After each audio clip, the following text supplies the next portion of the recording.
നമസ്കാരം, ലൂസ് ടോക്കിലേക്ക് സ്വാഗതം. നമസ്കാരം. ഇന്ന് രണ്ട് വിഷയങ്ങൾ ചർച്ച ചെയ്യണം. ഒന്ന് നമ്മുടെ പി ആർ വിജയൻ, രണ്ട് തീർച്ചയായും ഇസ്രായേൽ. പി ആർ വിജയൻ വളരെ എന്തു പേരായി. എനിക്ക് ഒരുപക്ഷെ ഇതുപോലെ ഓരോ ദിവസവും പേര് മാറുന്ന ഒരു മനുഷ്യൻ കാണത്തില്ല അല്ലേ. ഒടുവിൽ തന്നെ ഒരു എസ്റ്റിമേറ്റ് വിജയൻ ഇപ്പൊ പി ആർ വിജയനായി. ഈ നമ്മുടെ മറ്റേ മമ്മൂട്ടിയുടെ സിനിമയുണ്ടല്ലോ, മറ്റേ മമ്മൂട്ടി തിരുവനന്തപുരം ഭാഷ സംസാരിക്കുന്നതായിട്ട് വരുന്ന സിനിമയിൽ അതിൽ പറയുന്ന അയാൾക്ക് പല പേരുണ്ടെന്ന് പറയും. എന്റെ കഥാപാത്രം വന്നിട്ട് മനസ്സിലായി. അതുപോലെ അല്ല, ഇതുപോലെ പേരുള്ള ഇരട്ട പേരുള്ള ഒരു നേതാവ് കേരളത്തിൽ കാണത്തില്ല. എല്ലാം ചേരും. എസ്റ്റിമേറ്റ് വിജയൻ അടിപൊളിയായിരുന്നു. അതങ്ങോട്ടും ആഘോഷിച്ച് തീരുന്നതിന് മുമ്പ് പി ആർ വിജയനായി. സത്യത്തിൽ ഈ പിണറായിസം എന്ന് പറയുന്ന ഞാനാണ് ഈ പിണറായിസം എന്ന് ആദ്യമായിട്ട് തന്നെ വിളിക്കുന്നത്. ആ വാക്ക് ഞാൻ കാനൻ രാജേന്ദ്രൻ ഇന്റർവ്യൂ എടുക്കാൻ പോയിരുന്നു കഴിഞ്ഞ നിയമസഭാ തെരഞ്ഞെടുപ്പ് സമയത്ത്. ഇവരൊക്കെ ഇത്ര കലിപ്പുള്ള സി പി ഐക്കാർ നമുക്ക് പണക്കല്ല. നമ്മൾ സി പി ഐയോടും എനിക്ക് പണക്കല്ല. കാരണം നല്ല പാർട്ടിയാണ് സി പി ഐ. നല്ല നേതാക്കന്മാരുണ്ട് ഇപ്പോഴും. ഞാൻ എപ്പോഴും പറയാറുള്ളോ, ചന്ദ്രശേഖരനാഥന്റെ കഥ പണ്ട് പറഞ്ഞിട്ടില്ലേ, എത്ര സ്നേഹം, അത്രയ്ക്കുള്ള. അതുപോലെ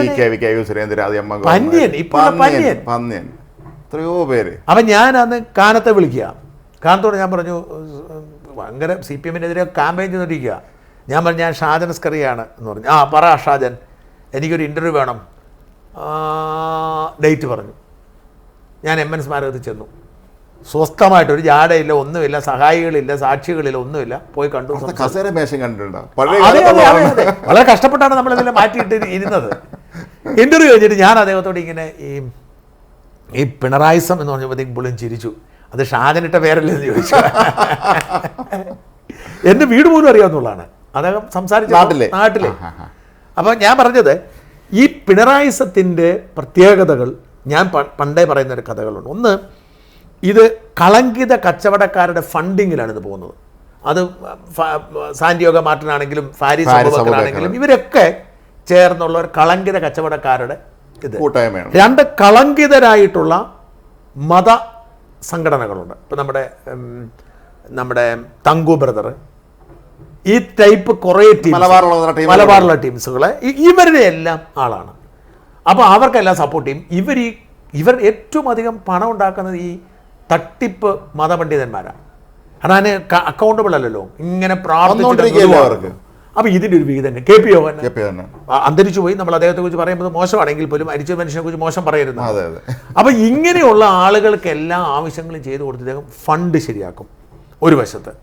മറുവശത്ത് ഈ മതപ്രീണനം, വർഗീയ പ്രീണനം, അതിൽ ഏറ്റവും ഭയങ്കര ബുദ്ധിമാന ഒരു കാര്യം പറയാതിരിക്കാൻ പറ്റത്തില്ല. സംശയിക്കേണ്ട കാര്യത്തിൽ കേരള രാഷ്ട്രീയത്തിൽ നിലവിലുള്ള ഏറ്റവും ബുദ്ധിമാനായ.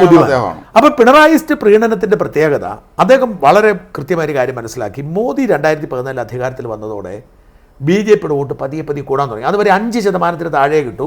അത് 3 വരെ ആവാം. ഈ മത്സരിക്കുന്നത് തന്നെ ചില്ലറ ഒപ്പിക്കാനായിരുന്നു. അത് ഉറപ്പായിരുന്നല്ലോ 2014 വരെ ചില്ലറ ഒപ്പിക്കും, ജയിക്കത്തില്ലെന്നറിയാം, ചില്ലറ ഒപ്പിക്കരുത്. പക്ഷെ മോദി വന്നതോടെ ഈ ബി ജെ പിയുടെ ഒരു താല്പര്യം വർദ്ധിച്ചു വരാൻ തുടങ്ങി. അപ്പോൾ വോട്ട് കുറയാൻ തുടങ്ങി. അപ്പോൾ കൂടുന്നത് എവിടുന്നാ? സി പി എമ്മിൽ നിന്നാണ് ബി ജെ പിയിലേക്ക് വന്നത്. കാരണം കേരളത്തിലെ ഏറ്റവും വലിയ Hindu party C P M ആയിരുന്നു. സംശയമില്ലാത്ത കാര്യമാണല്ലോ അത്. അപ്പോൾ പിണറായിക്ക് ബുദ്ധി ഉദിച്ചു, ഇനി ന്യൂനപക്ഷങ്ങളെ പിടിക്കണം. അതുകൊണ്ട് എം വി രാഘവനെ പുറത്താക്കിയ പഴയ സ്റ്റൈലിൽ പിണറായി കയ്യിലെടുക്കുന്നു. എം വി രാഘവനെ പുറത്താക്കുന്നത്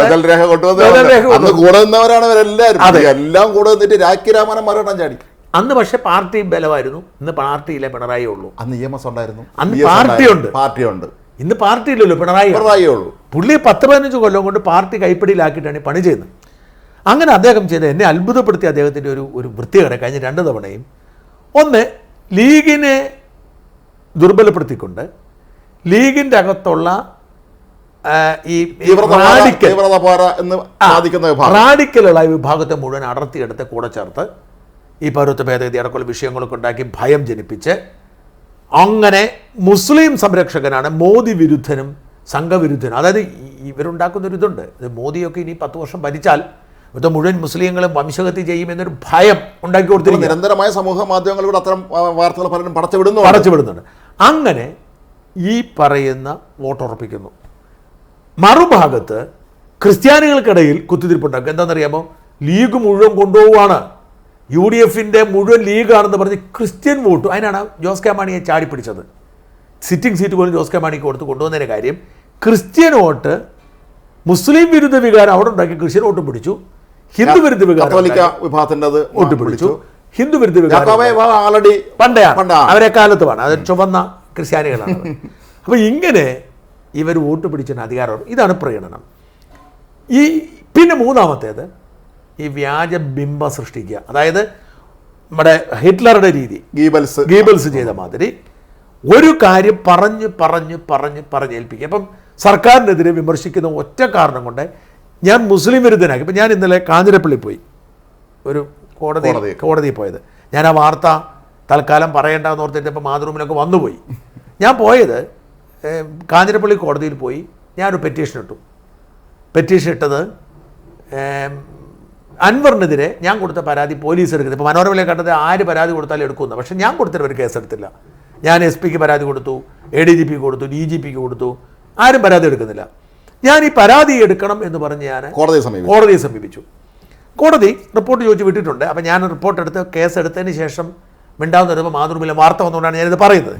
അപ്പം ഞാൻ കാഞ്ഞിരപ്പള്ളിയിലെ ഈ എൻ്റെ ഒരു സുഹൃത്ത്, എൻ്റെ കൂടെ പ്രീ ഡിഗ്രി പഠിച്ച് സുനു എന്ന് പറഞ്ഞാൽ അവിടെയുള്ള ഇടക്കുന്നംകാരൻ, നമ്മുടെ MLA യുടെ സ്ഥലമാണ് ഇടക്കുന്നത്. സുനു എന്ന് പറഞ്ഞാൽ AR സുനു എന്ന് പറഞ്ഞൊരു പയ്യൻ, എൻ്റെ നല്ല പയ്യനെ, ഞാനും അവനും ഒരുമിച്ച്, കൊച്ചു പയ്യനെ എപ്പോഴും എന്നെ കണ്ടാൽ 25 വയസ്സ് തോന്നിക്കത്തുള്ളൂ. എൻ്റെ ക്ലാസ്സിൽ പഠിച്ചാണ്. ഞങ്ങളിടും അവൻ്റെ വീട്ടിൽ ഞാൻ പോകുമായിരുന്നു, അവൻ എൻ്റെ വീട്ടിൽ വരുമായിരുന്നു. ഭയങ്കര നല്ല ഇഷ്ടമുള്ള ഒരു പയ്യന്. അവനൊരു ഈ മെക്കാനിക് മറ്റേ ഇലക്ട്രോണിക് സാധനങ്ങളുടെ റിപ്പയർ ചെയ്യുന്ന ഷോപ്പ് നടത്തുന്നു. അവൻ്റെ അടുത്ത് പോയി. അപ്പോൾ പെപ്സ് എന്നങ്ങ് പോൾ ജോസഫ് പെപ്സ് എന്നങ്ങാണ്ട് പറഞ്ഞ ഒരു പേരുള്ള ഒരു മനുഷ്യൻ, അവിടുത്തെ മറുനാടിൻ്റെ ഒരു വലിയ കട്ട ഫാനും പ്രചാരകനുമാണ്. അദ്ദേഹം മറുനാടിൻ്റെ കട്ട ഫാനാണ്, കാണണമെന്ന് പറഞ്ഞു. അതുകൊണ്ട് ഞാൻ അദ്ദേഹത്തെ പോയി കണ്ടു. അദ്ദേഹം ഞാനുമായിരിക്കുന്നൊരു പടം എടുത്തിട്ട് ഫേസ്ബുക്കിൽ പോസ്റ്റ് ഇട്ടപ്പം മുസ്ലിം നാമധാരികളെ കുറേ അധികം ആളുകൾ തെറി വിളിക്കാനെത്തി. പതിവുള്ളതാണല്ലോ അത്. പക്ഷേ ഇവരെല്ലാം പുതിയ ആൾക്കാരാണ്. കാരണം എന്നെ അറിയാവുന്നവരല്ല, ഞാനോട് ബന്ധം ഈ പെപ്സിൻ്റെ പരിചയക്കാരാണ്. അപ്പം നമ്മൾ ഷോക്കായിപ്പോയി. ഇത് ഈ മുൻവിധിയാണ്. ഞാൻ അവരോട് ചോദിച്ചു, ഞാൻ എവിടെയാണ് ഇസ്ലാമിനെതിരെ, ഞാൻ പലതവണ പറഞ്ഞ കാര്യങ്ങൾ ചോദിച്ചു. അപ്പോൾ ഈ ഒരു മുൻവിധി ഇവരെ അടിച്ചേൽപ്പിച്ചുണ്ടാക്കി. സർക്കാരിനെതിരെയുള്ള വിമർശനത്തിൻ്റെ മൂല്യം കുറയ്ക്കാൻ, ജനപിന്തുണ കുറയ്ക്കാൻ ഒരു വർഗീയവാദിയാക്കി ചിത്രം. ഈ ഒരു രീതിയാണ് ഇവർ മൊത്തത്തിൽ ചെയ്തത്.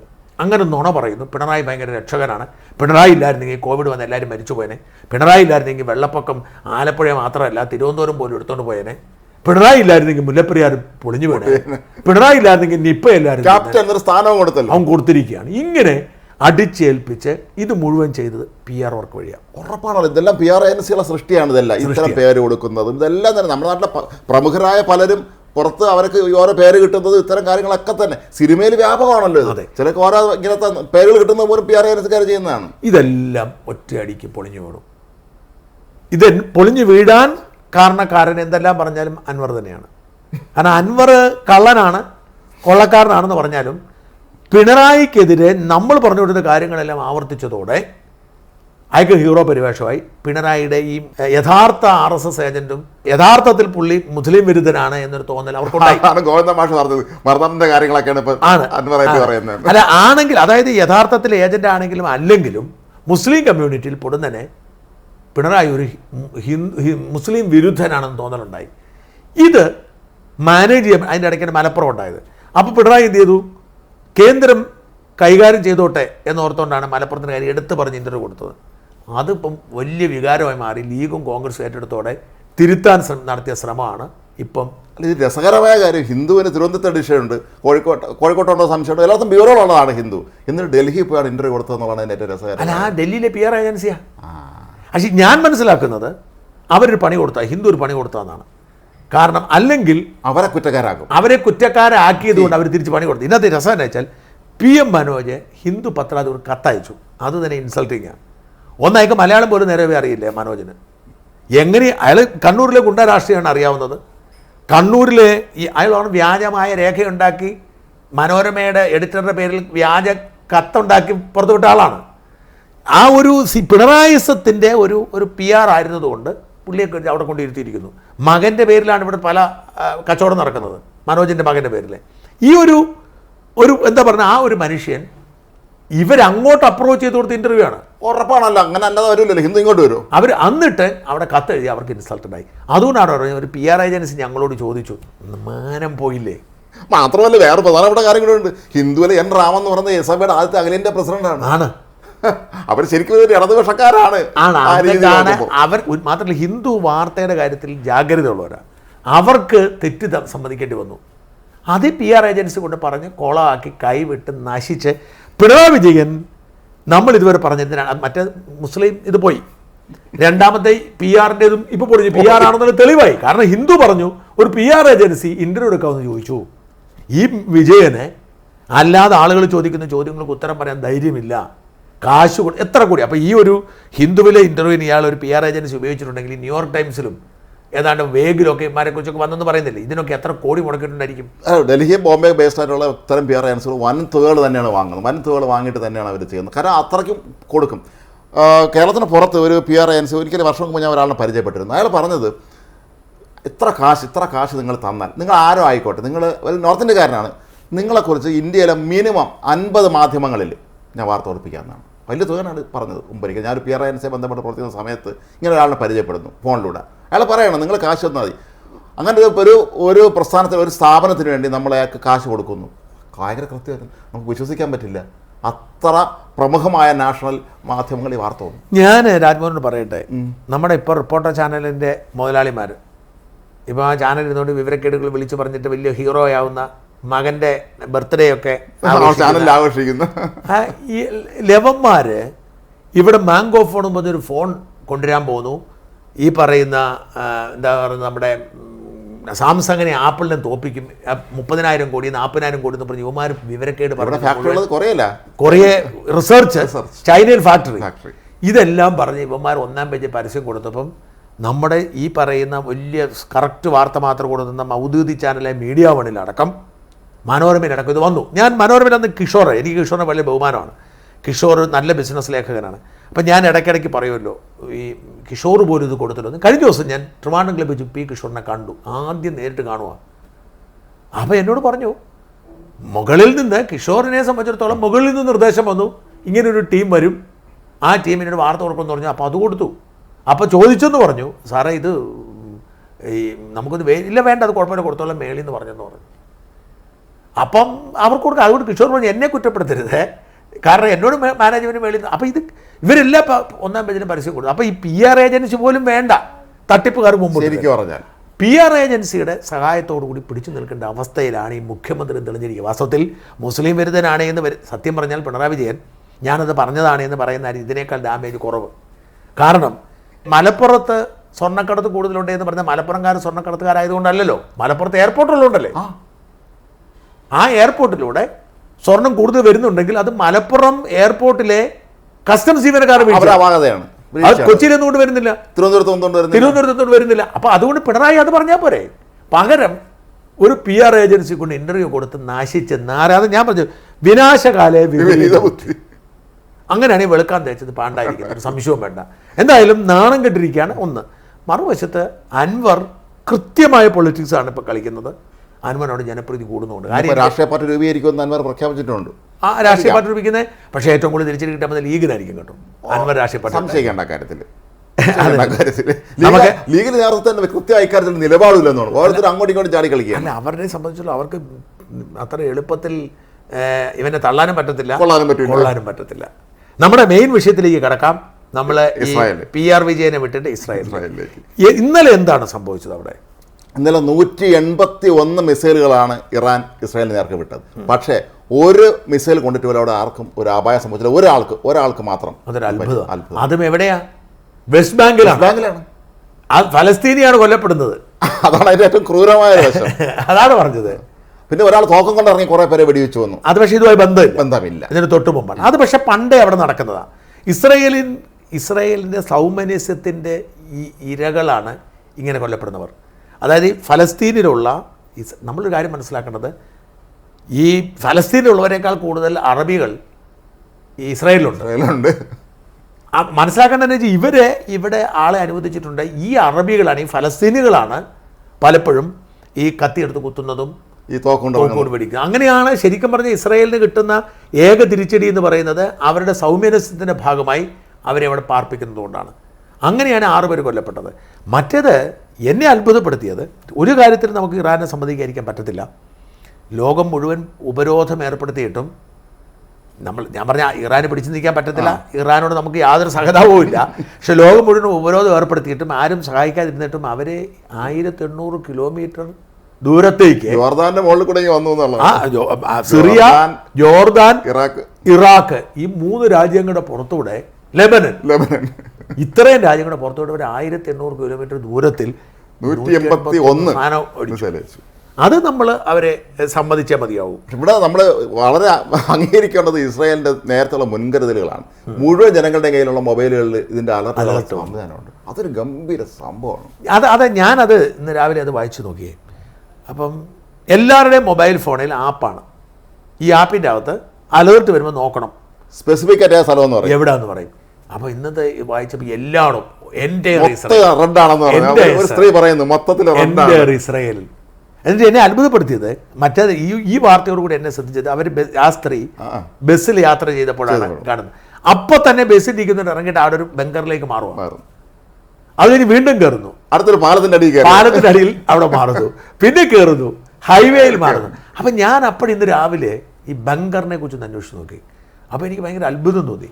നമുക്കിപ്പോൾ ഒരു വീട് ഇവിടെ നിർമ്മിക്കുമ്പോൾ ഇപ്പം എനിക്ക് തോന്നി ഈ വേസ്റ്റ് വാട്ടർ ഇപ്പോൾ പുതുതായിട്ട് വേണം വേസ്റ്റ് വാട്ടർ മാനേജ്മെൻറ്റിന് നമ്മളൊരു സംവിധാനം ഉണ്ടാക്കണമെന്നുണ്ട്. അതുപോലെ ചില രാജ്യങ്ങളൊക്കെ സോളാർ ഉണ്ടാവണം നിർബന്ധമുണ്ട്. അപ്പോൾ ഇതുമാതിരിയുള്ളൊരു ഈ ബിൽഡിംഗ് പെർമിറ്റ് കൊടുക്കാനുള്ള കണ്ടീഷനാണ് ബങ്കർ ഉണ്ടാക്കണമെന്നുള്ളത്. അതിലൊരു വേറെ സ്ത്രീയുടെ ഒരു ഉദാഹരണം പറയുന്നുണ്ട്. അവർ മകളെ കൊണ്ട് ഡോക്ടറെ അടുത്ത് പോയപ്പോഴാണ് പെട്ടെന്ന് അലർട്ട് വന്നത്. അപ്പോൾ അവർ മകളെ വീട്ടിൽ വിളിച്ചിട്ട് പറഞ്ഞിരിക്കുന്നു നമ്മളെ ഗാർഡനിലുള്ള ബങ്കറിൽ ഇറങ്ങിയിരുന്നുള്ള ആ കൂടെ ഉണ്ടായിരുന്ന കൊച്ചിനെ ഹോസ്പിറ്റലിൽ ബങ്കറിലാക്കി. അതായത് ഈ സ്കൂളിലും ബങ്കറുണ്ട്. ഒരു കുട്ടി സ്കൂളിൽ പോയിരിക്കുകയാണ്. അപ്പോൾ അവർ പറയുന്നത് സമാധാനം, സ്കൂളിൽ ബങ്കറുണ്ടല്ലോ. സ്കൂളിലെ, ആശുപത്രിയിലെ, ബസ് ഷെൽട്ടറുകളിലെ, ദേശീയപാതയിലെ വീടുകളിലെല്ലാം നിർബന്ധമായും ബങ്കറുണ്ട്. അപ്പം ഞാൻ അത്ഭുതപ്പെട്ടു. എന്നെ എപ്പോഴും നമ്മൾ ഉന്നയിക്കുന്ന ഒരു ചോദ്യം അതാണ്, ഈ ചുറ്റിനും ശത്രുക്കളാണല്ലോ. ഈ ശത്രുക്കൾ ആക്രമണം ഉണ്ടായാലും ഇത് 1.5 മിനിറ്റേ ഇവർക്ക് കിട്ടിയുള്ളൂ. 90 സെക്കൻഡ്. ഈ 90 സെക്കൻഡിൽ ഇവരെല്ലാം, അതായത് ഒരു രാജ്യത്തെ ജനങ്ങൾ മുഴുവൻ 90 സെക്കൻഡ് അപ്രത്യക്ഷമായി. നമ്മുടെ നാട്ടിലൊക്കെ ആണെങ്കിൽ ഒരു ടൗണിൽ താമസിക്കുന്ന നഗരം, വലിയ ബോംബെ നഗരം, എന്തിനേറെ എറണാകുളം നഗരത്തിൽ 1.5 മിനിറ്റ് പോയിട്ട് 5 മണിക്കൂർ കൊണ്ട് ആളുകൾ ഒതുങ്ങും. പറ്റത്തില്ല. ഈ മിനിറ്റിന്റെ സെക്കൻഡിന്റെ കാര്യം പറയാം. നമ്മൾ ചാനലുകൾ ജോലി ചെയ്യുമ്പോൾ ആഡ് വരുമല്ലോ, പരസ്യം വരുമല്ലോ. അപ്പോൾ അതിന് 1.5 സെക്കൻഡ് ഉള്ളതുകൊണ്ട് 1/2 മിനിറ്റ് ഉള്ളതൊക്കെ ഉണ്ട്. അപ്പോഴാണ് നമ്മൾ ശരിക്കും സമയത്തിന്റെ വില നമ്മൾ അറിയുന്നത്. 1.5 മിനിറ്റ് ഇത്രയും സമയം എടുക്കും എന്നുള്ളത്. എന്നിട്ട് പോലും അവർ അത്ഭുതകരമെല്ലാം രക്ഷപ്പെട്ടു എന്നുള്ളതാണ്. വലിയ സംഭവം തന്നെ അത്. അതായത് ഇവർക്ക് അലേർട്ട് വരുന്നു, അലേർട്ട് വന്ന അപ്പോൾ തന്നെ എല്ലാവരും ഒതുങ്ങിക്കോണം. അതാണ് അതുകൊണ്ട് തന്നെ അത് ശരിക്കും പറഞ്ഞാൽ ഇസ്രായേലിന് ഉറപ്പാണ് ഈ മിസൈലുകളെല്ലാം തകർത്ത് കളയാൻ പറ്റുമെന്ന്. പക്ഷെ എങ്കിൽ പോലും റിസ്ക് എടുക്കാതിരിക്കാൻ ജനങ്ങൾക്ക് അലേർട്ട് ചെയ്തിട്ട് ജനങ്ങൾ പിന്മാറുന്നു. ആ ഒരു വല്ലാത്ത ടെക്നോളജിയിലാണ് ഇവർ പിടിച്ചു നിൽക്കുന്നത്. ആർക്കും തൊടാൻ കഴിയാത്ത അതുകൊണ്ടാണ്. മാത്രമല്ല ഇന്നലെ അമേരിക്കയുടെ യുദ്ധക്കപ്പലുകളും ഇക്കാര്യത്തിൽ ഇടപെട്ടിരുന്നു എന്നാണ് എനിക്കൊന്ന്. അങ്ങേ മാത്രമല്ലെന്ന് തോന്നുന്നു. അതായത് അമേരിക്ക ആദ്യം തന്നെ മുന്നറിയിപ്പ് കൊടുക്കുന്നു മിസൈൽ വരുന്നു എന്നുള്ളത്. അതൊക്കെ ആ ഞൊടിയിടയിലാണ്. ഈ മിസൈൽ അവിടുന്ന് പറന്ന് ഉയരുവാണല്ലോ. മിസൈൽ പറന്ന് വരുമ്പോൾ ആദ്യം കണ്ണിൽ പെടുന്നത് അമേരിക്കയുടേതാണ്. റഡാറുകളുണ്ട്. മെഡിറ്ററേനിയൻ കടലിൽ കിടക്കുന്ന യുദ്ധക്കപ്പലിൽ നിന്ന് അപ്പം തന്നെ കുറേ തകർത്ത് കളഞ്ഞു. അപ്പം തന്നെ ബ്രിട്ടന്റെ കപ്പലുണ്ടായിരുന്നു, അവർ തകർത്തു. അതിൽ ഏറ്റവും കൗതുകം ഉണ്ടാക്കിയത് എന്താണെന്നറിയോ? ഇത് പോയത് ജോർദാനും മുകളിൽ കൂടാണല്ലോ. ജോർദാനും വിട്ടു. അതാണ് എനിക്ക് ഏറ്റവും രസം. സാധനം പോന്നു. അവരപ്പം തന്നെ ജോർദാനും ഈ മിസൈൽ വേദം വിട്ടു. അങ്ങനെ പോയി. അവശേഷിക്കുന്നതാണ് അവിടെ ചെല്ലുന്നത്. എന്നിട്ടും ചെന്നു എന്നുള്ളതാണ്. അത് മുഴുവൻ തകർത്തെറിഞ്ഞ് ചിലത് വീണ് കേട്ടോ. ഈ ടെലവീവിലൊക്കെ ചിലത് വീണ്. പക്ഷേ സംഭവിക്കാറുണ്ട്. ഈ വീണ സ്ഥലത്ത് തീപിടുത്തം ഉണ്ടാവും. ചെന്ന് കത്തി വീഴുന്നതാണല്ലോ. വല്ല മരത്തിനിടയിലോ വനത്തിലോ ഒക്കെ ആണെങ്കിൽ തീ പിടിക്കാം. ജനവാസമല്ല. പക്ഷെ ആർക്കൊന്നും പറ്റുന്നില്ല. സ്വന്തം ജനതയെ ഇത്രയും സെക്യൂർ സർക്കാർ ലോകത്ത് കാണൂല്ലേ? ഭയങ്കരം തന്നെ. അവരുടെ ആ ഒരു സാങ്കേതിക വിദ്യയുടെ ഒരു മികവ് അസാധാരണമാണ്. അപ്പം ഇതിപ്പം ഇറാൻ നേരിട്ട് യുദ്ധത്തിന് ഇറങ്ങേണ്ടി വന്നു. ഇവിടെ ശ്രദ്ധിക്കേണ്ട കാര്യം എന്ന് വെച്ചാൽ ഇപ്പം ഇറാൻ നേരിട്ടാണ്, ഇറാനിൽ തന്നെ അയച്ചതാണ്. ഈ ഹിസ്ബുള്ളയെ ഒതുക്കി, ഹമാസിനെ ഒതുക്കി, ഹൂത്തികൾക്ക് പണി തുടങ്ങി. അപ്പോൾ ഇറാൻ നേരിട്ട് ഇറങ്ങേണ്ടി വന്നു. അതായത് ഇവർ ഈ പറയുന്ന പ്രോക്സി വാറായിരുന്നു ഇതുവരെ ഇവർ നടത്തിക്കൊണ്ടിരുന്നത്. ഇനി പ്രോക്സി വാറിന് റോളില്ല. ഇടയ്ക്ക് ഏപ്രിൽ ഒരു ദിവസം മാത്രം അങ്ങോട്ട് അവരുടെ ഇസ്രയേൽ എംബസി ആക്രമിച്ചു എന്ന് പറഞ്ഞുകൊണ്ട് ഇത് ടെസ്റ്റ് ആണെന്ന് പറഞ്ഞു മുന്നറിയിപ്പ് എന്ന് മാത്രമേ പറഞ്ഞു. അന്നും ഒന്നും പറ്റും. അതൊരു കൊച്ചിന് പരിക്ക് പറ്റി, അത്രേ ഉള്ളൂ. ഒരു കൊച്ചിന് പരിക്ക് പറ്റി. അപ്പോൾ ഇവർ ഈ സാധനം ആക്രമിക്കാൻ നേരിട്ട് ഇറങ്ങുമ്പോൾ സ്വാഭാവികമായിട്ടും ഇനി സംഭവിക്കാൻ പോകുന്നത് കൃത്യമായ തിരിച്ചടിയായിരിക്കും. ഇസ്രായേലിനെ സംബന്ധിച്ചിടത്തോളം ഇറാനെ അടിക്കാൻ കാരണമായി. അവരടിക്കും, ഒരു പക്ഷേ കുറച്ചൊരു സമയം എടുക്കും. അമേരിക്ക പിന്തുണ പ്രഖ്യാപിച്ചിട്ടുണ്ട്, ഇറാനെ നേരിടുകയാണെങ്കിൽ പിന്തുണ കൊടുക്കും എന്നുള്ളത്. അല്ല, അതിപ്പം അവർ ഒരു പക്ഷേ കുറച്ചൊരു സമയം എടുക്കാം. കാരണം എന്താണെന്ന് വെച്ച് കഴിഞ്ഞാൽ ഇപ്പം ചെയ്യാൻ പോകുന്നതെന്ന് വെച്ചാൽ ഇറാൻ അവരുടെ ഒരു മാനം രക്ഷിക്കുന്ന ഇസ്രായേൽ ഇറാൻ ഇങ്ങോട്ട് ആക്രമിച്ചതിൻ്റെ ഒരു ബുദ്ധിമുട്ട് ഒഴിവാക്കുന്നതിന് വേണ്ടി ഒരു തിരിച്ചൊരടി ഉണ്ടാവും. പക്ഷേ ബോംബാക്രമണമോ അല്ലെങ്കിൽ എന്താ പറയുക കൊലയോ ഒന്നും ആഗ്രഹിക്കുന്നുണ്ടാവില്ല. കാരണം ഞങ്ങൾ നിങ്ങൾക്ക് തരൂടാന്ന് കാണിക്കാൻ വേണ്ടിയിട്ട് ഒരു ചെറിയ ആക്രമണം നടത്തും ഇസ്രായേൽ. പക്ഷേ കാരണം ഇസ്രായേൽ മുൻകരുതലോടെയും മുൻഗണനയോടെയും പ്രവർത്തിക്കുന്ന സാധനമാണ്. ആദ്യം അവർ ഹിസ്ബുള്ളയെ തീർക്കണം. ഹിസ്ബുള്ളയുടെ നെറ്റ്വർക്ക് എല്ലാം തീർന്നു. പക്ഷേ ഇനി അവർക്ക് ഹിസ്ബുള്ളയുടെ കുറച്ച് പണികൾ തീർക്കാൻ ബാക്കിയുണ്ട്. അതിനാണ് ലെബനിലേക്ക് അവർ കയറിയിരിക്കുന്നത്. തുരങ്കങ്ങളിൽ കണ്ടില്ലേ ദൃശ്യങ്ങൾ, ആയുധങ്ങൾ. അപ്പോൾ അതെല്ലാം ഒതുക്കിയതിന് ശേഷം മാത്രമേ അവർ ഇറാനിലേക്ക് മൂവ് ചെയ്യൂ. ഡെഫിനറ്റ്ലി ഇറാനെ കാരണം ഇന്നലെ ഇസ്രായേൽ പ്രധാനമന്ത്രി ബെന്യാമിൻ നെതന്യാഹു ഒരു ആഹ്വാനം ചെയ്തു, ഇറാനെ സ്വതന്ത്രമാക്കുമെന്ന്. അത് ഏത് അർത്ഥത്തിൽ എന്നുള്ളതാണ് നമ്മൾ ചിന്തിക്കേണ്ടത്. തീർച്ചയായും ഇവരെ ഓടിക്കുന്നുള്ളത് ഈ മതഭരണകൂടത്തെ ഓടിക്കാൻ തന്നെയാണ്. കാരണം അവിടെ 1970 വരെ സ്വതന്ത്രമായി വളരെ സ്വതന്ത്രമായി ജീവിച്ചിരുന്നൊരു സമൂഹം. അപ്പോൾ അതുകൊണ്ട് അവിടേക്ക് തിരിച്ച് വീണ്ടും ജനാധിപത്യം കൊണ്ടുവരുമെന്നുള്ള കൃത്യമായ സന്ദേശമാണ്.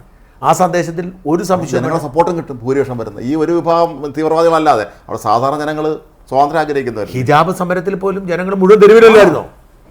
ഹിജാബ് സമരത്തിന്റെ സമയത്ത് മുഴുവൻ പേരും ഭരണകൂടത്തിനെതിരെ വന്നു, അവർ കൊന്നു കളഞ്ഞതാണ്. കഴിഞ്ഞ ദിവസം ഇറാൻ പൗരന്മാരും ബ്രിട്ടനിലുള്ളവർ അവിടുത്തെ എംബസി ചെന്ന് ആഹ്ലാദ പ്രകടനം നടത്തിയില്ലേ? അല്ല, അതാ പറഞ്ഞു. അപ്പം അതുകൊണ്ട് ഇറാൻ ഇനി ചെയ്യാൻ പോകുന്നത്, ഇസ്രായേൽ ഇനി ചെയ്യാൻ പോകുന്നത് ഹിസ്ബുള്ളയെ ഒതുക്കിയതിന് ശേഷം നേരെ അങ്ങോട്ട് ആക്രമണം അഴിച്ചുവിടും. അതോടുകൂടി ഇറാൻ ഇപ്പം മാനം രക്ഷിക്കാൻ വേണ്ടി ചെയ്തതാണ്, പേടിച്ച് പറിച്ച് ചെയ്തതാണ്. കാരണം ഇറാൻ്റെ അവസ്ഥ ആലോചിച്ച് നോക്കിയേ, തെഹ്റാനിൽ വെച്ചാണ് ഇസ്മായിൽ ഹാനിയെ കൊന്നത്. ഈ ലെബനനിൽ കൃത്യമായി ഇറാൻ പറഞ്ഞിട്ടായിരിക്കും അവർ മീറ്റിംഗ് കൂടിയത്. അവന്മാർ അമേരിക്കയ്ക്ക് പോയിരിക്കുകയാണ്, എല്ലാവർക്കും ഇരിക്കാന്ന് പറഞ്ഞ് ഇറാൻ പറഞ്ഞിട്ടായിരിക്കും. അവിടെ കയറി നസ്രുള്ളയെ തട്ടി പകരം വെച്ച ആളെ നിയമിച്ചായിട്ട് ഇവർ കേട്ടിട്ടില്ലല്ലോ. പകരം വെച്ച ആളെ കമ്മ്യൂണിക്കേറ്റ് ചെയ്യാൻ പറ്റാത്ത സാഹചര്യം ഉണ്ടാക്കി. അപ്പോൾ ഇറാനെ സംബന്ധിച്ചിടത്തോളം അവരുടെ മാത്രമല്ല, അവരുടെ വലിയ സൈനിക തലവന്മാർ പലരും കൊല്ലപ്പെട്ടു. ഇന്നലെ പഴയ പ്രസിഡന്റ് നജാദ് വെളിപ്പെടുത്തിയിരിക്കുന്ന ഞെട്ടിക്കുന്ന കാര്യമല്ലേ, ഈ മൊസാദിനെ നിരീക്ഷിക്കാനും മൊസാദിനെ പിടികൂടാനും വേണ്ടി ഇറാൻ നിയോഗിച്ച പ്രത്യേക അന്വേഷണ സംഘം മൊത്തം മൊസാദ് ചാരന്മാരായിരുന്നു. ഇവിടുത്തെ ആണവ രഹസ്യം അതേപടി എടുത്തുകൊണ്ട് കൊടുത്തു ഇസ്രായേലിന്. അതങ്ങനെ വന്നു? ഇറാനികൾ തന്നെയല്ലേ? ഇറാനികൾ തന്നെ ഇറാൻ പൗരന്മാരാണ്. പക്ഷെ അവന്മാർ പിടിച്ചു. അതാണ് ഇസ്രായേലിൻ്റെ മികവെന്ന് പറയുന്നത്. അപ്പം അങ്ങനെയെങ്കിൽ ഇസ്മായിൽ ഹാനിയെ കൊന്നതും ഇറാൻ്റെ സൈനികർ കൊടുത്ത ചാരപ്രവർത്തനം കൊണ്ടായിരിക്കും. ഒരു 100% സാധ്യത തന്നെയാണ്. അല്ലാതെ വേറെ വഴിയില്ലല്ലോ. ഈ കെട്ടിടത്തിൻ്റെ ഗസ്റ്റ് ഹൗസിനകത്ത് ഒരു ബോംബ് വയ്ക്കണമെങ്കിലോ വേറെ ഒരു പുറത്തുള്ളതിനെ സാധിക്കില്ലല്ലോ. എനിക്ക് തോന്നുന്നത് ഇവിടുത്തെ തുണിയെ പോലും വിശ്വസിക്കാൻ പറ്റാത്ത കാലം എന്ന് പറയില്ല. അത് തന്നെയാണ് ഇപ്പോൾ ഇസ്രായേൽ സംഭവിച്ചുകൊണ്ടിരിക്കുന്നത്. എനിക്ക് തോന്നുന്നു എല്ലാ കാലത്തും മനുഷ്യൻ്റെ അടിസ്ഥാനപരമായ ചോദന എന്ന് പറയുന്നത് സ്വാതന്ത്ര്യമാണ്. ആ സ്വാതന്ത്ര്യത്തിനെതിരെ ഏത് ഭരണകൂടം വന്നാലും പേടിച്ച് ഒരുപക്ഷെ അംഗീകരിക്കലും മനസ്സുകൊണ്ട് വിയോജിപ്പുള്ളത് കൊണ്ട് ആ ഒരു വിയോജിപ്പായിരിക്കും ഇവരിങ്ങനെ പറഞ്ഞു കൊടുക്കുന്നു, സഹായിച്ചു കൊടുക്കുന്നു. പക്ഷെ അവനെയൊക്കെ കണ്ടുപിടിച്ച് അവൻ്റെയൊക്കെ ജീവിതം തീർന്നില്ലേ? പിടിച്ചിട്ടില്ല ധാരാളം. അവർക്ക് ഇപ്പോഴും സംശയമാണ്. അവർ എല്ലാവരും സംശയമായിരിക്കും. കണക്കിന് ഇവർക്ക് പരസ്പരം വിശ്വാസമുള്ളൊരവസ്ഥയിലേക്ക് കാര്യങ്ങൾ എത്തിക്കുകയാണ്. അതാ തന്നെയാണ് മത നേതാവിനെ കൊണ്ട് ഇപ്പം രഹസ്യ താവളത്തിലൂടെ താവളത്തിലുള്ള ഖമേനി. അപ്പം ഖമേനിയെ എവിടെ ഉണ്ടെന്ന് മിക്കവാറും ഇസ്രായേൽ അറിയായിരിക്കും. അടുത്ത മിക്കവാറും അവരുടെ ലക്ഷ്യം അതായിരിക്കും. അയത്തുള്ള തീർന്നു. കാരണം ഈ അയത്തുള്ള എന്ന് പറയുന്നത് വെറും ഒരു ആത്മീയ നേതാവ് മാത്രമല്ല, സുപ്രീം ലീഡറാണ്. ഇസ്ലാമിക ഭരണ സംവിധാനത്തിലെ ടോപ്പ് അതോറിറ്റി. അയാൾ തീരുമാനിക്കും. ഡിഫൻസ് വരെ അയാളെ ചുമതലയാണ് തീരുമാനിക്കേണ്ടത്. അപ്പോൾ അയാളെ തട്ടിക്കളഞ്ഞാൽ, പ്രത്യേകിച്ച് അയാൾക്ക് വയസ്സായി 84 കണ്ടായി, പുതിയ ആളെ തിരഞ്ഞെടുക്കാനിരിക്കുവാണ്. അതിൽ തന്നെ ആശയക്കുഴപ്പമുണ്ട്. പെഷസ്കിയാൻ ദുർബലനാണെന്നാണ് പൊതു അഭിപ്രായം. പക്ഷേ ഇസ്രായേൽ വെയിറ്റ് ചെയ്യുന്നത് ഇങ്ങനെ 84 വയസ്സായി പോട്ടെ, അടുത്തയാൾ വരട്ടെ എന്നോർത്തായിരിക്കും ഒരു പക്ഷേ വെയിറ്റ് ചെയ്യുന്നത്. അടുത്ത പെഷസ്കിയാനാണ് ആവാൻ സാധ്യതയുള്ളത്. വേറെ അവിടെ ആളില്ലേ ഇനി? ആണോ? അങ്ങനെ സാധ്യതയുണ്ട്. സീനിയോറിറ്റി വെച്ച് ചില സുപ്രീം കോടതി ജഡ്ജിയായിരുന്ന ആളാണ് അങ്ങനെയൊക്കെ ഉണ്ട് പെഷസ്കിയാൻ. അതനുസരിച്ച് ആവേണ്ടത്. പക്ഷേ തീവ്രത പോരാ പുള്ളിക്ക്. തീവ്രത ഇല്ലാത്തല്ലോ. അതാണ് ഇയാളൊരു മോഡറേറ്റ് ആയിട്ടുള്ള ആളല്ലേ? എനിക്ക് തോന്നുന്നില്ല അയാളാവും. മറ്റേ പുള്ളി ആയനെ മരിച്ചുപോയ ആളില്ലേ, കൊല്ലപ്പെട്ട ആള്, പ്രസിഡന്റ് ഇബ്രാഹിം റൈസി ആയിരുന്നെങ്കിൽ സാധ്യതയുണ്ട്, ഉറപ്പാണ്. അത് ഇറാൻ തന്നെ ഇസ്രായേൽ തന്നെ തട്ടിക്കളഞ്ഞായിരിക്കും. അവരെ സാധ്യതകൾ കളയാൻ പറ്റില്ല. കാരണം പേജർ അയാളെ ഉണ്ടായിരുന്നിരിക്കാമല്ലോ. ലെബനനിൽ പൊട്ടിത്തെറിച്ച കൂട്ടത്തിൽ അവിടുത്തെ ഇറാൻ അംബാസഡറുടെ കയ്യിൽ ഉണ്ടായിരുന്നല്ലോ. അങ്ങനെയാണ് ആ പേജർ പൊട്ടിത്തെറിച്ചിട്ടായിരിക്കാം വിമാനം പോയത്. അതിന് സാധ്യതയുണ്ട് അല്ലേ? കാരണം വിമാനത്തിനൊരു ചെറിയ ടെസ്റ്റ് നടത്തിയായിരിക്കും നമ്മുടെ ഈ ഗ്യാസ് ഇതുപോലും അവർ കയറ്റത്തില്ല, ഈവൻ അതുപോലും കയറ്റത്തില്ല, അത്ര സുരക്ഷിതമായിട്ടാണ്. അപ്പം ഈ ഒരു അറ്റാക്കിന് ഇനി എന്ത് സംഭവിക്കും എന്നുള്ള ചോദ്യമുണ്ട്. ഇസ്രായേലിനെ സംബന്ധിച്ചിടത്തോളം അവർ മുമ്പോട്ടങ്ങ് പോകുക, അവർ ഒരു പക്ഷേ ഞാനീ പറഞ്ഞ ഇതെല്ലാം അവസാനിപ്പിച്ചാൽ മതിയാവും, അല്ലെങ്കിൽ ജീവിക്കാൻ മുമ്പോട്ട് വയ്യാത്തൊരു സാഹചര്യത്തിലേക്ക് അവർ നീങ്ങുമായിരിക്കും. ഒരു ഗൂഢാലോചന തിയറി ഉണ്ട്. ഒരു പക്ഷേ ഈ ഒക്ടോബർ 7 അവർക്ക് പറ്റിയ ഏറ്റവും വലിയ വീഴ്ച, അതും അവർ അറിഞ്ഞുകൊണ്ട് ചെയ്തായിരിക്കും എന്ന് പറയുന്നുണ്ട്. കാരണം നിയന്ത്രണ വിധേയമാക്കാൻ വേണ്ടിയിട്ട് അമ്മമാർ എവിടം വരെ പോകുമെന്ന് അറിയാൻ വേണ്ടി ചെയ്ത്, കാരണം അതൊരു കാരണമായല്ലോ. ഈ കാരണമായി അതിൻ്റെ ഞാൻ പറഞ്ഞ അങ്ങനെ ഒരു ഗൂഢാലോചന തിയറി ഉണ്ട്, അങ്ങനെ ഒരു സാധ്യത കഴിയില്ല സാധ്യതകൾ. അപ്പോൾ ഇതോടുകൂടി ഇവന്മാരെ മുഴുവൻ തീർത്തിട്ട് സമാധാനം. ഇപ്പം ഞാൻ പറഞ്ഞത് നമ്മുടെ പഞ്ചാബിൽ ബഹളം നടക്കുന്ന സമയത്ത് KPCL അധികാരം കിട്ടപ്പോൾ എത്ര പേരെ തട്ടിക്കളഞ്ഞു, പ്രധാനപ്പെട്ട എല്ലാവരും തീർത്തല്ലോ അവിടെ, അതോടെ ക്ലിയർ ആക്കി എടുത്തില്ലേ. ഇത് തന്നെയല്ലേ തമിഴ് പുലികളുടെ കാര്യത്തിൽ സംഭവിച്ചത്, കാശ്മീരിൽ അത് തന്നെ സംഭവിച്ചത്, കാശ്മീരിൽ അത് തന്നെ സംഭവിച്ചത്. തട്ടിക്കളയാൻ തീരുമാനിച്ചു, തട്ടിക്കളഞ്ഞാൽ പിന്നെ ശരിയാകും. ഇതാണ് ഗുജറാത്തിനെ കുറിച്ച് പറയുന്ന ഒരു കഥ അത് തന്നെയാണ്. അതായത് ഗുജറാത്തിലായിരുന്നു ഏറ്റവും കൂടുതൽ വർഗീയ ലഹള ഉണ്ടായിക്കൊണ്ടിരുന്നത്. ആ ദോഗ്ര സംഭവവും തുടർന്ന് തന്നെ ഗുജറാത്ത് ലഹളയ്ക്കും ശേഷം അവിടെ ലഹള ഉണ്ടാവുന്നില്ലെന്നാണ് കഴിഞ്ഞു. അപ്പോൾ ഇതിൻ്റെ ഒന്നും പിന്നിൽ എങ്ങനെയാണ് പ്രവർത്തിക്കുന്നത് നമുക്കറിയത്തില്ല. ഇവിടെ നമ്മൾ ശ്രദ്ധിക്കേണ്ട ഒരു കാര്യം നെതന്യാഹുവിൻ്റെ കാര്യമാണ്. നെതന്യാഹു കഴിഞ്ഞ ഒക്ടോബർ 7 ആക്രമണം വന്നതിന് ശേഷം ശരിക്കും പ്രതിക്കൂട്ടി നിൽക്കുന്ന അവസ്ഥയായിരുന്നു. വളരെ മോശക്കാരൻ, അങ്ങനെ വളരെ ലോകത്തു നിന്നും സ്വന്തം രാജ്യത്തു നിന്നൊക്കെ തന്നെ വിമർശനം നേരിട്ട ഒരാൾ ഇപ്പം താരമായി മാറി. തിരിച്ചെല്ലാവരും വരാൻ തുടങ്ങി തോന്നുന്നല്ലേ. ഒരു ഇന്റർനാഷണൽ മാധ്യമം കഴിഞ്ഞ ദിവസം റിപ്പോർട്ട് ചെയ്ത് ഇപ്പോൾ ഇലക്ഷൻ വയ്ക്കുകയാണെങ്കിൽ നെതന്യാഹു വൻ ഭൂരിപക്ഷം തന്നെ ആയിരിക്കും തിരിച്ചു വരിക എന്നാണ്. കേരളത്തിൽ ഇപ്പോൾ ഇലക്ഷൻ നടന്ന UDF വൻ ഭൂരിപക്ഷത്തിൽ ജയിക്കും. അതെ അതെ, വൻ ഭൂരിപക്ഷത്തിൽ ജയിക്കും. കാരണം മുസ്ലിം വോട്ട് മൊത്തം UDFനായിരിക്കും. ഇച്ചിരി കഴിഞ്ഞ എങ്ങനെയാണെന്ന് അറിയത്തില്ല. അപ്പം ഇവിടെ ഇനി വരാൻ പോകുന്നത് ഒരു വലിയ യുദ്ധം തന്നെ ആയിരിക്കുന്ന കാര്യത്തിൽ തർക്കമൊന്നും വേണ്ട. ഇറാൻ ജനതയ്ക്ക് അതിനെക്കുറിച്ച് ആശങ്കയുണ്ട്. കാരണം ഇന്നലെ ഞാൻ ഒരു വാർത്ത വായിച്ചു, അവിടുത്തെ പെട്രോൾ പമ്പുകളും എല്ലാം തിരക്കായി, എല്ലാ ആളുകളെല്ലാം പെട്രോൾ അടിച്ചിടുന്നു, സാധനങ്ങൾ വാങ്ങിക്കൂട്ടുന്നു. കാരണം ഇനി എന്ത് സംഭവിക്കുമെന്ന് അവർക്ക് അറിയത്തില്ലല്ലോ. വിമാന സർവീസ് അവസാനിപ്പിച്ചോ? വിമാന സർവീസിൻ്റെ പ്രശ്നം എന്ന് പറഞ്ഞാൽ ഇറാൻ മാത്രമല്ല, ഇറാൻ്റെ, ഇറാഖിൻ്റെ, സിറിയയുടെ, ലെബനൻ, ഇതിനെല്ലാം മുകളിൽ കൊണ്ടുള്ള വിമാനങ്ങൾ നിന്നു. അതുകൊണ്ട് ഇന്നലെ എനിക്ക് തോന്നുന്നത് ലുഫ്താൻസ, ഫ്രാങ്ക്ഫർട്ടിൽ നിന്ന് പുറപ്പെട്ട ലുഫ്താൻസ തുർക്കി വന്നിട്ട് തിരിച്ചു പോയി ബോംബെക്ക് വന്ന, ഹൈദരാബാദിന് ബോംബെക്ക് വന്നതാണ്. അതുപോലെ എമിറേറ്റ്സ് പലതും ദുബായ് വരാതെ നേരെ സൈപ്രസിൽ ഇറങ്ങി. ആ കംപ്ലീറ്റ് വിമാന സംവിധാനങ്ങളെ ബാധിക്കും. പ്രത്യേകിച്ച് മലയാളികൾ, ഇന്ത്യക്കാർ പൊതുവെ യാത്ര ചെയ്യുന്ന ഗൾഫ് കാരിയേഴ്സ് വഴിയാണ്. എമിറേറ്റ്സ് ആണ് ഏറ്റവും കൂടുതൽ, രണ്ടാമത് ഖത്തറാണ്, മൂന്നാമത് ഗൾഫ് എയർ, എത്തിഹാദ്. ഇത്രയും വിമാന കമ്പനിയാണ് പ്രധാനം. പിന്നെ സൗദിയും ബഹ്റൈനും ഒക്കെ ഉണ്ട്. അപ്പോൾ ഈ വിമാന കമ്പനികളെല്ലാം നമുക്കിപ്പോൾ കേരളത്തിൽ നിന്നാണെങ്കിൽ കൊച്ചിയിൽ നിന്നും തിരുവനന്തപുരത്തു നിന്നും കോഴിക്കോട് നിന്നും കണ്ണൂരിൽ നിന്നൊക്കെ പോകാം. നമ്മൾ നേരെ കണക്റ്റഡ് ടു ദുബായ് അല്ലെങ്കിൽ അബുദാബി അല്ലെങ്കിൽ ഖത്തർ, ദോഹ. അവിടെ നിന്ന് നേരെ നമുക്ക് പോകേണ്ടത് എങ്ങോട്ട്? അമേരിക്ക, ലണ്ടൻ എങ്കിൽ ലണ്ടൻ, ജർമ്മനി എങ്കിൽ ജർമ്മനി, അയർലൻഡ് എങ്കിൽ അയർലൻഡ്, ഇങ്ങനെയാണ് കണക്ഷൻ. അപ്പം ഭയങ്കര സൗകര്യമാണ്.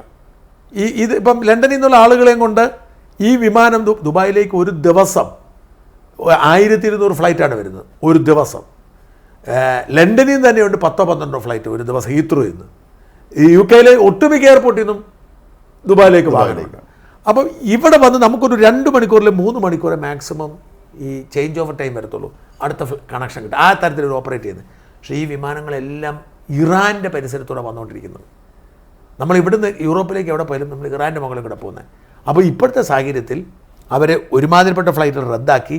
ഇനി അല്ലേ തന്നെ ഫ്ലൈറ്റ് റൂട്ട് മാറ്റി വിട്ടു. 4 മണിക്കൂർ കൂടുതൽ. അല്ലെങ്കിൽ ഇന്ത്യ വന്നിട്ട് പാകിസ്ഥാനിൽ വന്നിട്ട് അതിലേക്കൂടെ ആ സൈഡിൽ കൂടെ കയറി പോവുക ചെയ്യുന്നത്. ഈ ഇറാൻ ഇറങ്ങി വരണം. അത്ര 4 മണിക്കൂർ കൂടുതൽ യാത്രയുടെ സാഹചര്യമുള്ളത്. കാരണം ഈ അപകടം ഏത് നിമിഷവും ഇതുണ്ടാകാം. അപ്പോൾ പ്രവാസി മലയാളികൾക്ക് വലിയ ബുദ്ധിമുട്ടാവും. കാരണം ഇവർ ബുക്ക് ചെയ്തിരിക്കുന്ന യാത്ര പലതും റദ്ദാവും എന്നൊരു സാഹചര്യമുണ്ട്. അതിനേക്കാൾ പ്രധാനപ്പെട്ടത് യുദ്ധം എങ്ങനെ പോകുന്നു, എന്ത് സംഭവിക്കാൻ പോകും നമുക്കൊരു ധാരണയില്ലാത്ത അവസ്ഥയിലേക്കാണ് അല്ലേ. മാത്രമല്ല ഈ ഇന്ന് മറ്റു ചില മാധ്യമങ്ങൾ പറയുന്നൊരു കാര്യം, ഇറാനിൽ യുദ്ധമുണ്ടായാൽ ഇസ്രായേൽ ആദ്യം ആക്രമിക്കുക ഇവരുടെ എണ്ണപ്പാടങ്ങൾ, റിഫൈനറി എല്ലാമായിരിക്കും. ഇന്ത്യ ഒരുപക്ഷെ അവിടെ നിന്ന് ഏറ്റവും അധികം എണ്ണ ഇറക്കുക ചെയ്യുന്ന രാജ്യങ്ങളിൽ ഒന്നാണ്. നമ്മളെ അത് ഗുരുതര അങ്ങനെ ഒരു സ്ഥിതി ഉണ്ടായാൽ നമ്മളെ അത് ബാധിക്കുമെന്നാണ്. പിന്നെ റഷ്യയും ചൈനയുമാണ് നോർമൽ കേസിൽ അവരെ ഇറാനെ പിന്തുണയ്ക്കാൻ സാധ്യതയുള്ള രാജ്യങ്ങൾ. പക്ഷേ അവർക്ക് സൈനിക സഹായിക്കാൻ കഴിയുമെന്ന് തോന്നുന്നില്ല. അല്ല, അവർ ചെയ്യത്തില്ല. കാരണം എന്താണെന്ന് വെച്ച് കഴിഞ്ഞാൽ ഇറാനും റഷ്യയും തമ്മിൽ ബന്ധമുണ്ടെങ്കിലും ഒരു ലോകമഹായുദ്ധത്തിലേക്ക് നയിക്കുന്ന ഒരു കാര്യത്തിലേക്ക് അവർ ഇറങ്ങത്തില്ല. മാത്രമല്ല റഷ്യക്ക് അങ്ങനെ ഈ ഇസ്രായേലിനോട് അത്ര വലിയ ശത്രുതയൊന്നുമില്ല. ബ്രിട്ടനോട് ശത്രുതയുണ്ട്, കടുത്ത ശത്രുതയുണ്ട്. പക്ഷേ അമേരിക്കയോടും ഈ പറഞ്ഞ ട്രംപ് ആണെങ്കിൽ അമേരിക്കയോട് ശത്രുതയില്ല. ട്രംപ് പറഞ്ഞിട്ടുണ്ട് ഞാനാണ് പ്രസിഡന്റ്, ട്രംപ് പറഞ്ഞിട്ടുണ്ട്. അല്ല, ട്രംപ് ആണെങ്കിൽ ഈ പറയുന്ന വിഷയമൊന്നും ഉക്രൈൻ യുദ്ധം ഉണ്ടാവത്തില്ല, ഒന്നുമില്ല. ഇതെല്ലാം ഓരോ അത് മാത്രം. യൂറോപ്പിൽ പല രാജ്യങ്ങളും ഇപ്പോൾ ഈ കഴിഞ്ഞ ദിവസം എവിടെയാണ് ഇലക്ഷൻ നടന്നിട്ട്, ഹോളണ്ടിലാന്ന് തോന്നുന്നു, ഭയങ്കര വലത് വംശീയ പാർട്ടിക്കാണ് കൂടുതൽ. അവരൊക്കെ ട്രംപ് സ്നേഹികളാണ്, അവരൊന്നും യുക്രൈൻ സ്നേഹികളല്ല. യുക്രൈനോട് അവർക്കൊക്കെ എതിർപ്പാണ്. അപ്പോൾ അതുകൊണ്ട് ലോകമഹായുദ്ധമായി പടരണമെന്നില്ല. പക്ഷേ ഇറാൻ്റെ കാര്യം കട്ടപ്പുകയാക്കും ഇസ്രായേൽ. പാവപ്പെട്ട ജനങ്ങളെ കാര്യമാണ് നമ്മളിപ്പോൾ ചിന്തിക്കാൻ. ഈ അവർ കാണിക്കുന്ന ഈ ഭരണാധികാരികളെയും മതനേതൃത്വം കാണിക്കുന്ന വൃത്തികേടുകൾക്ക് സാധാരണക്കാരായ ജനങ്ങൾ മറുപടി കൊടുക്കേണ്ടി. എന്തായാലും ഇസ്രായേൽ രണ്ടും കൽപ്പിച്ച് മുമ്പോട്ട് പോയിക്കൊണ്ടിരിക്കുന്നു. ഇസ്രായേലിൻ്റെ ഇച്ഛാശക്തിയെ നമ്മൾ അംഗീകരിക്കേണ്ടതുണ്ട്. അവരുടെ നിലനിൽപ്പിന് വേണ്ടിയുള്ള പോരാട്ടമാണ്. ലോകത്ത് ഒരു രാജ്യവും ഇങ്ങനെ വളഞ്ഞിട്ട് ആക്രമണം നേരിട്ടതായിട്ട് നമ്മൾ കേട്ടിട്ട്, അതുകൊണ്ട് തന്നെ അവർ തിരിച്ചതുപോലെ കൊടുക്കുന്നുണ്ട്. ഇന്ന് ബന്യാവ് പറഞ്ഞു ഞങ്ങൾക്കിട്ട് അടിച്ചാൽ ഞങ്ങൾ തിരിച്ചടിക്കും. അന്ന് ആരാണെങ്കിലും. ഏതർത്ഥം? ഇറാനെ നീ നോക്കിക്കോ, നീ തെറ്റ് കാണിച്ചു, നിനക്കിട്ട് പണി തരും തന്നെയാണ്. എന്തായാലും കാത്തിരിക്കാം എന്താ സംഭവിക്കാൻ പോകുന്നത്. ഇസ്രായേലിനെ സംബന്ധിച്ചിടത്തോളം തോൽവി അവർക്ക് സാധ്യമല്ല. ഏതറ്റം വരെ പോകും. ഒരു പ്രതിസന്ധി ഉണ്ട്. അമേരിക്കയും യൂറോപ്പും നാറ്റോയും എല്ലാം ഇസ്രായേലിനോട് നിൽക്കും.